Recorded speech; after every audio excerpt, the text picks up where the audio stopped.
After the design meeting, we have usually what we call the signing meeting. So now that we've charted a path and we've made the decisions on how the estate plan is going to work, now it's time for us to understand how it actually falls into place. So at the signing meeting, whether we're doing a will, a power of attorney, healthcare power of attorney, living will, last will and testament, and or a trust of some type, that is the process where we go page by page and line by line and show you how it works, who's in control, make sure that the names are spelled correctly, make sure that your distributions are going to be made in the appropriate manner, and then everything is the way that you want it to be when it comes to your estate plan now when you're healthy, when you become incapacitated, and then after you pass away. So it's a process of going line by line through all of your documents to make sure that you have a very solid understanding of how your estate plan is going to work and that we're meeting your goals and expectations through the process. A signing meeting can take as little as 15 to 20 minutes for a base set of documents, but when we're using a trust and or more advanced documents, depending on what elections you've made, that can easily run 45 minutes or more depending on your level of questions and making sure that you understand everything completely. After the signing meeting, then we move on to what we call a funding meeting. So an estate plan doesn't work unless you go through the steps to make sure that your assets transfer at the right time and for the right purpose. So not everything that you own is, for example, controlled by your last will and testament. The only thing controlled by your last will and testament are individually held assets. So for example, assets that have a pay on death designation aren't controlled by the will, and they're not controlled by a trust either.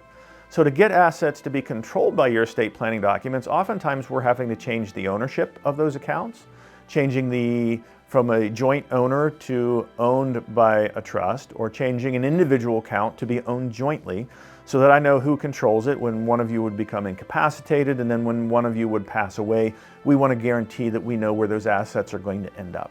So the funding meeting is taking a look at all of your assets, understanding how they're currently owned, and then making decisions with the ownership of the assets so that your estate plan is going to work and function the way that you set out the plan for us to do. Making sure that your assets transfer on death or pay out on death or transfer within your estate plan the way that you asked us to establish it.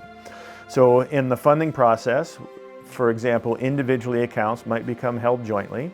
Ownership of life insurance might be changed to the trust along with the designated beneficiary to a trust. Or some assets we might leave where they're at because I don't want it to go through my estate and I want to leave an asset outright to a beneficiary for a particular reason or purpose.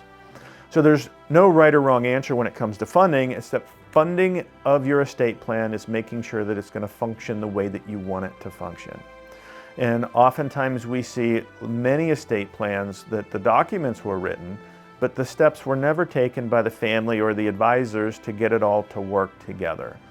At Heritage Elder Law, we're committed to making sure that your estate plan functions and works the way that you want it to.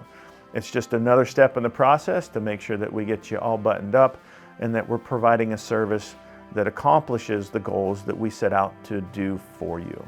My name's Jeff Banner, and I want to make sure that your estate plan is right and complete and properly funded. Give us a call and we'll start your process.